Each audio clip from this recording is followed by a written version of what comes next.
the money will follow where you can go and where you can't. And when the government controls all the money, then I'm sorry, but there goes your ability for freedom. And it hurts me to think that we have to continue to allow politics to name and shame our way of doing things in a medical way, because we deserve better as a people. Good morning, Quilla. You on the air? And good morning to you, and good morning to Doctor. Good to hear you guys. I have one question.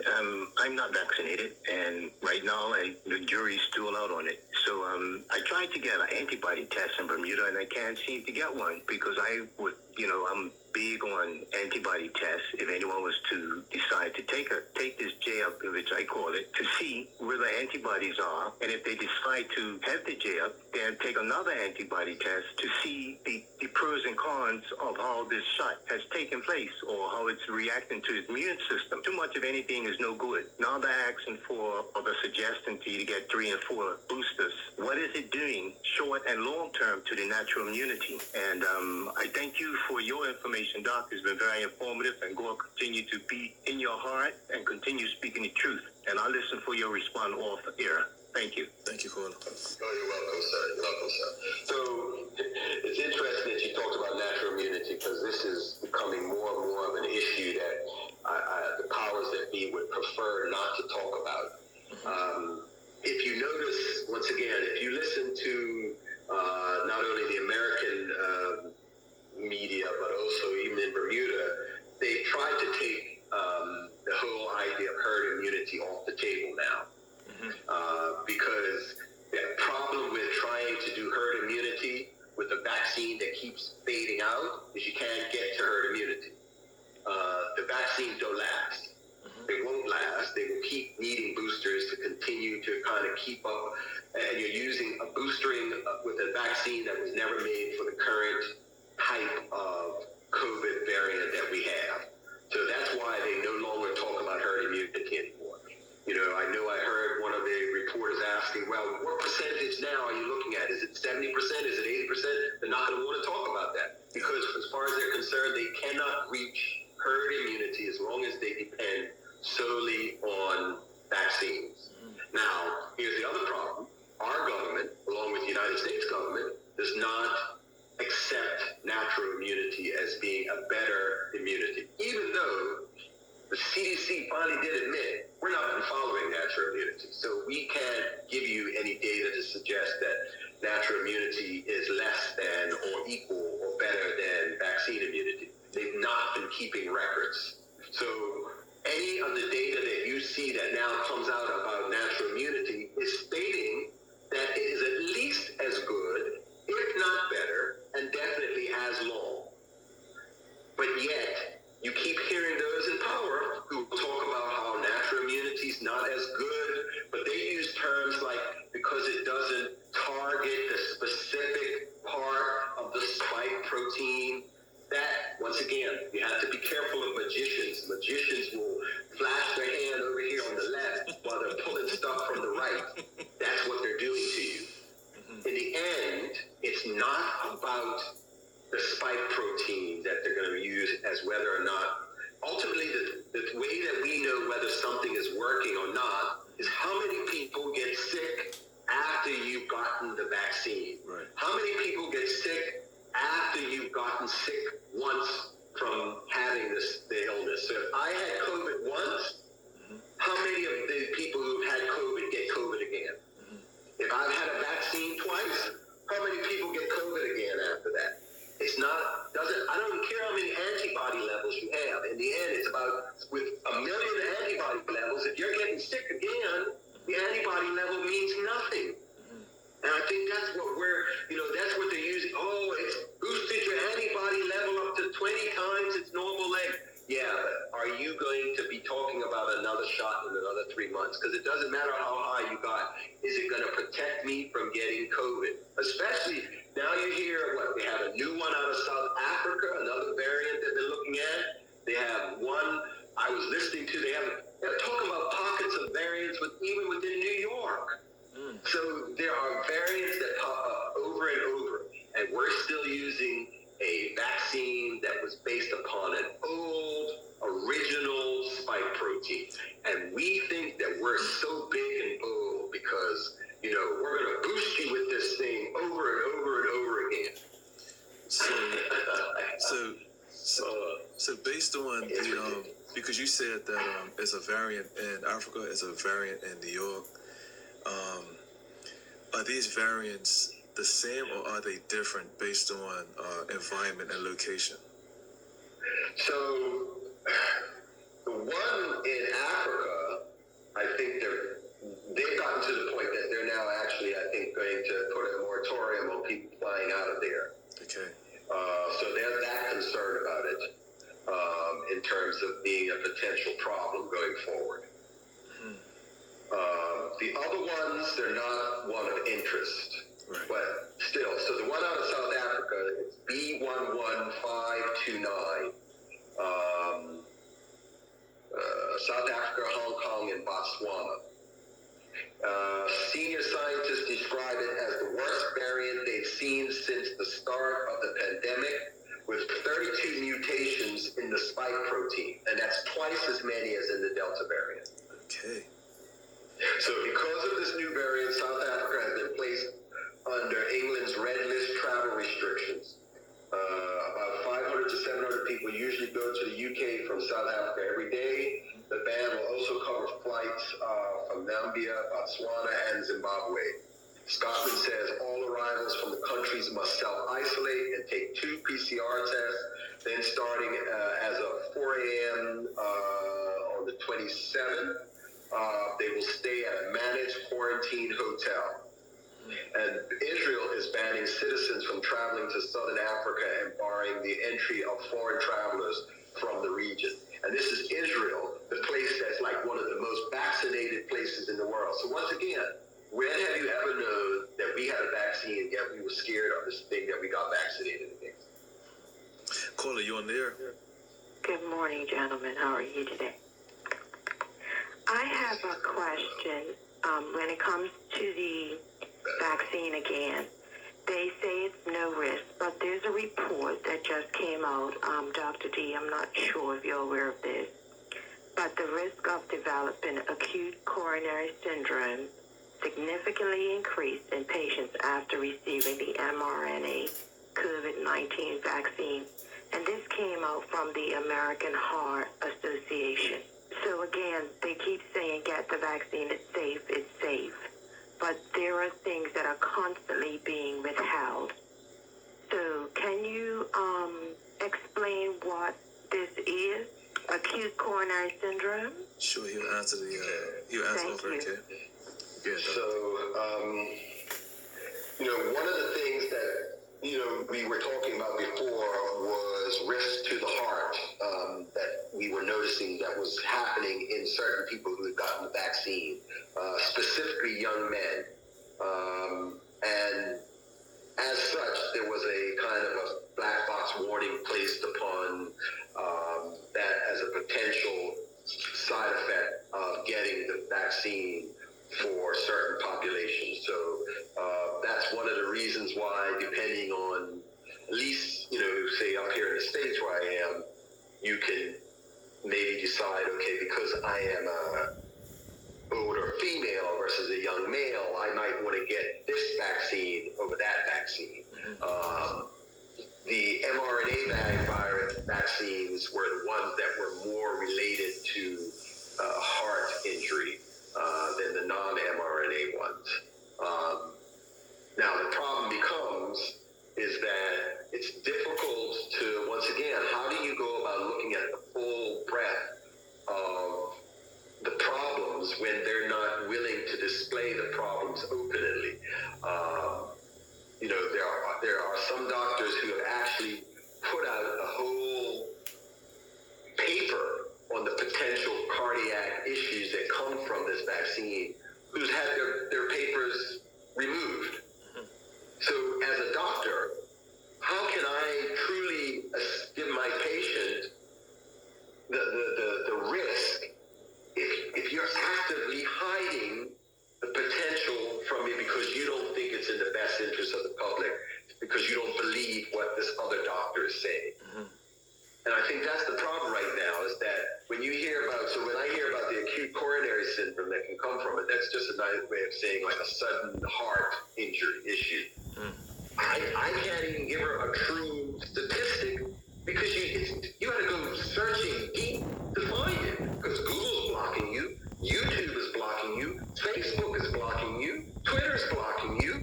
All our normal media that we would put our trust in have made a decision, like our governments, that they will be our big brother and tell us what is true and what is not. But as it stands right now, and she's brought up one, I'm going to have to see whether it extends out. So for my young males right now, I get very nervous about giving them any kind of mRNA vaccine until I know more, until I can feel confident that they're showing us the true. Because we're not putting out our true data. We're definitely not putting out our true adverse events data. It's very difficult to put that out, even in Bermuda. I know they try to talk to us about how we can put that out there, but most of my colleagues don't believe adverse events even exist, and they'll play it off so that it makes you feel as a person, it's probably nothing. I'm not going to worry about it. I know one of my patients who got injured from the vaccine, when they went to the emergency room, the emergency person was trying to make them feel like maybe they were on their period. I mean, I would have, I swear to God, if I was in charge of that hospital, I would have fired that person to make them have that kind of attitude. Because here this woman was, she was suffering because she had taken a shot against her will, and because you don't believe that these shots can give adverse effect, it has to be something in her mind. We've done this to women in the past. That's where we get the term hysteria from. Or it must be you on your cycle. I mean, come on. Yeah. Are we still in that kind of mode that we're going to treat people like that you don't know what's best for you, that it must be something else, that, it can't be the vaccine because the vaccine is perfect? Come on, guys. We have to be willing, and not just me. I know there are other doctors in Bermuda, usually local ones, who have seen it and who are concerned. But some of them are just not going to put themselves out there because they have to feed their families. I don't blame them. But in the end, it's our families who are going to take the hit. Because the reality is, like I said, a lot of people in charge, they don't have families in Bermuda. When it hits the fan, they're on the plane and they go back home. And it's already happened before. Our government brought in somebody to run our hospital, and when the stuff went bad, he's gone. And we're left with the mess. And now they do it over again now. They was to bring in people to tell us how to run our country, and then when things go wrong, these people can pack up and leave, and we're stuck with it. And yet our government still keeps doing it over to us. And that's because we believe government should work for us, but do it for us instead of we do it for ourselves. The government has to be our advocate. How does it feel to but we have to be still in charge. How does it feel to be a doctor and for you to say that and to know that they would rely on an outside source instead of a doctor like yourself? It's not pleasant. I mean, listen, I've had about 3 offers since I've been up here. It's so easy not to worry. It could be so easy to say, you know what, I'm done. Yeah. I'm done. Yeah. I'm going to just go about getting a paycheck, making some money, taking care of your family. I mean, my family worries about me going back home and having other people who are going to kind of put me down for what I'm saying. But you know what? I think I'm a little too stupid to care anymore. It's like, what you going to do to me at this point? Yeah. After when I had to see one of my patients die in that ICU that didn't have to die because of ignorance. As far as I'm concerned, they all can just do what they want. I'm going to do what I have to do. But not nowadays. There's no way in the world that a person in Bermuda has to die of COVID. I'm saying it again. And if they do, then that's on our hospital and our government because you didn't intervene early enough. You didn't let them intervene early enough. You blocked you let the insurance companies block us from prescribing medications that they normally would cover. But all of a sudden, the insurance companies can get away with saying, we don't cover that. They haven't done that to anything else, and the government has done nothing. In fact, the government is complicit because the government's insurance company, who covers your hip patients, your future care patients, all those patients who are at high risk financially, and you make them pay for a medicine that can keep them out of the hospital, keep them off of ventilators, because you say, it's not covered by the FDA. When that's a lie, and nobody can do anything about it because that's your government. And if you try, then I remember back in the day, people used to say when the UVP was in charge, well, if you go against them, next thing you know, your mortgage is going to be in trouble. People feel that kind of that way now when you talk about things that aren't in favor of what the government's doing with this now. Yeah, because they fear that it's a penalty to go against. Yeah, it is. It is. You can be penalized big time. But you know what? I just really don't want to see another Bermudian die from COVID. You know, and it doesn't mean that they had to die because they chose not to get vaccinated. Not only do they have these, you know what, if you want to put your faith behind all these new drugs that Pfizer and Merck are coming out with, if they work, so be it. Yeah. If the government's willing to pay the money for those drugs, give them those drugs. But don't block ivermectin. Don't block. I'm not even going to say some of the other ones that I've come into contact with since I'm here, because I don't want them to all of a sudden block them when I come back either. Right. But there are other medicines that are what we call repurposed medications, that are FDA-approved medications, but they are working to help keep people from getting sick. And we need to be able to say, listen, I don't care what it takes. Let's keep our people healthy.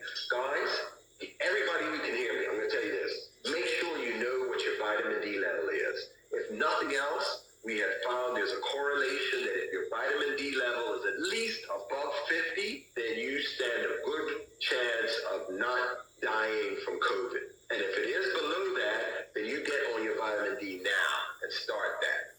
That's not going to cost you a lot of money. Government can't stop you from getting vitamin D. Lose some weight. We know that obesity is a classic, risk factor. So if you're obese, hey, maybe people don't like to talk about people's weight, but now we're talking about your life. So let's get your weight under control. You do what you have to. And if you get COVID, and if you feel like you have COVID, it's better to know it early so that you can try to seek out some help about what treatment you can use before you get to it's bad enough to think you have to go to the hospital. Because once again, you get to the hospital, they limit you to oxygen, remdesivir, dexamethasone, of which there have been definitely newer treatments that we have found at work. But if our hospital's not going to use it, then let's see if we can help you before you get in the hospital. Plain and simple. Caller, you on the air? Yes, good afternoon. How are you today, sir? Doing pretty good. How you doing? I just want to personally thank Dr.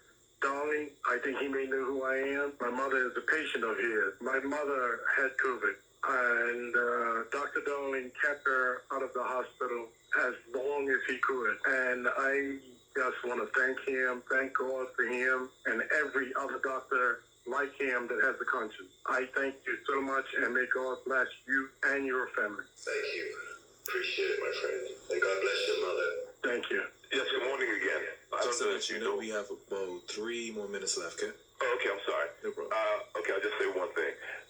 I don't know if Dr. D heard about the professional football players in the UK. There have been at least, I would say, 5 or 6 of them that had just dropped dead on the field playing the game. And the one thing that they all had in common is they had taken the mRNA jab. The other thing is, I would ask Dr. D, do you know much about the new jab that's being tried out by Novavax, which uses a whole different way of dealing with the spike protein that is actually from moths, which makes it more organic? I'll leave that alone. Again, many thanks, Dr. D. And we definitely need you here in Bermuda. Bye. Thank you. I appreciate it. So Novavax, I think, has gotten approval in England, I think. And I think they're waiting. They're going to try to start getting emergency use authorization approval here in the United States by the end of the year. Novavax doesn't use the mRNA technology. It's probably the one, if and when it does come out, vaccine that I would put my stamp behind, because it's still officially a trial, but the methodology for doing it is such that it's not going to alter your body's mechanisms whatsoever. It doesn't allow for free-floating spike protein. The spike protein is attached to a intact molecule, so it allows your body to seek it out and build an antibody versus just allowing your body to produce random amounts of spike protein that can float anywhere. So to me, that gives you a better option of not having as much side effect from it. Time will tell. I mean, the data I've seen from it has been very encouraging. So I am optimistically hopeful that it will prove itself to be the better option over the other ones. And I would pray that Bermuda, it seems like Bermuda only gets vaccines now that the mother country gives to it. Even though we've had our own money, it seems like we're willing just to wait till we're given our own vaccine. So whether the mother country gives it to us or not, we'll see. But we'll wait and see. Novavax to me seems like a more of a normal methodology, even though it's still modern technology, but it's more of a normal method of getting it into our bodies. So as we finish off, I would just encourage people, please make sure that your media personality out there on all the different TV stations and radio stations, hold them accountable. Don't let them just ask the easy questions of the people when it comes to vaccines and stuff. Get them to ask real probing, real questions that will make you understand what's going on. Because right now we're just getting a lot of fluff. And it's not even worth listening to them half the time when I hear them ask some of the questions. Because we deserve better. We all deserve better, and we all deserve to be safer. And there's no reason why we can't be if we hold the people who we put in charge, accountable. And if they're not, then let them know we're not going to keep you in charge, plain and simple. I don't care who that is. So. All right. Well, I guess that's your last words, Dr. D? That's my last word. It's 10 o'clock right there, I'm sure. Yes, it definitely is. Thank you.